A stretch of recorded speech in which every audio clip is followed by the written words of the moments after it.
As painful as it has been to watch, the death of Yugoslavia has provided an enduring lesson for the world. Watch this.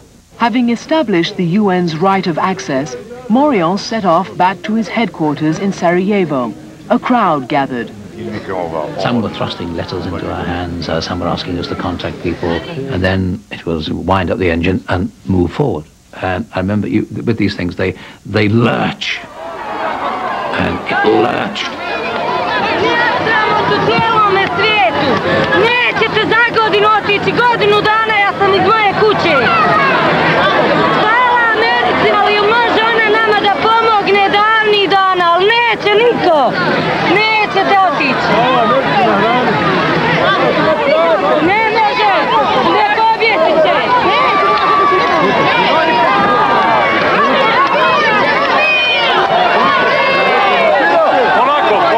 Whether we were hostages or whether we were prisoners, we were not free to move.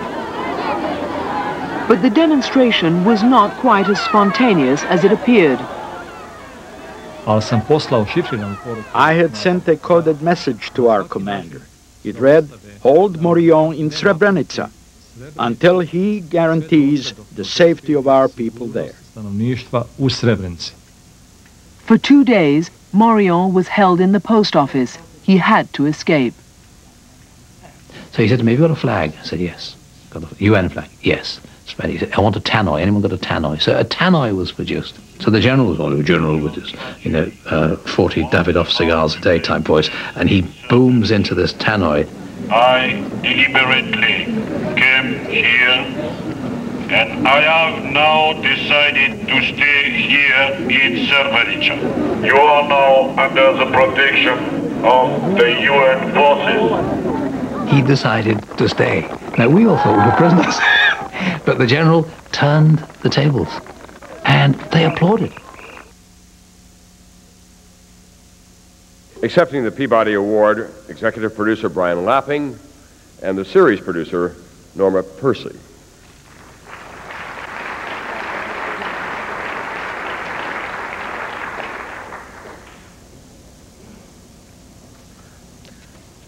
I was opposed to making this series. When I first received a telephone call from the Austrian broadcasting station asking us to do it, I said, no, it would be quite impossible in the course of a war. It would be far too dangerous and far too difficult, and I turned the idea down firmly. I put the phone down. I then told my colleague, Norma Percy here, what I'd done, and she said I was a silly fool. And first of all, I'd turned down what might be a considerable opportunity to earn some money. Secondly, I'd turned down what might be an opportunity to make some good programs. But I was convinced I was right and that she was wrong, and I did nothing about it. And then some 3 months later, the Austrian television people got on to us again.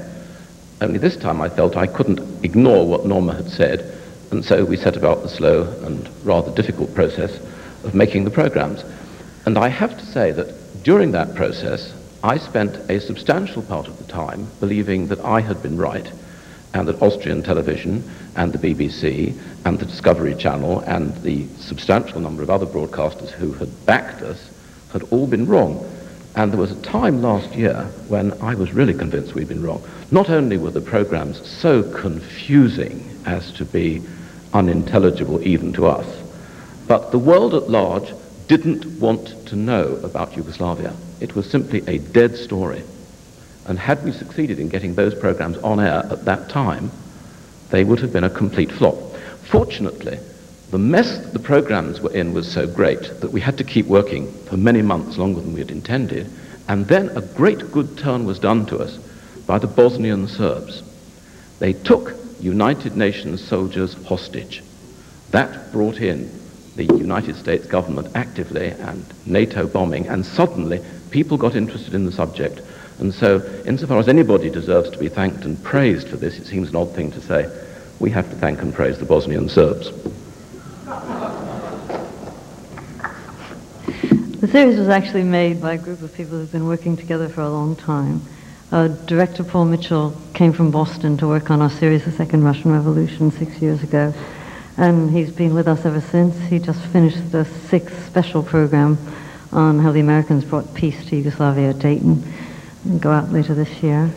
Angus MacQueen, who developed the series and actually began to crack the understanding of Balkan politics when Paul and I were still working on the last series. Lisa Gartside, who's the sort of mother hen to all Brian Lapping productions, and Brian Lapping. None of us know exactly what Brian does, but we all agree his contribution is absolutely vital. We also really have to thank the BBC and the Discovery Channel, who backed all of our series. Our long, difficult, expensive documentary series, people keep saying they're about to become extinct. Well, thanks to the Discovery Channel, Greg Moyer, Clark Bunting, Nancy LeBrun, and the BBC, Michael Jackson and Paul Heyman, for continuing to give us the time, which to them means a lot of money, to make these dinosaurs. And thanks to the Peabodys.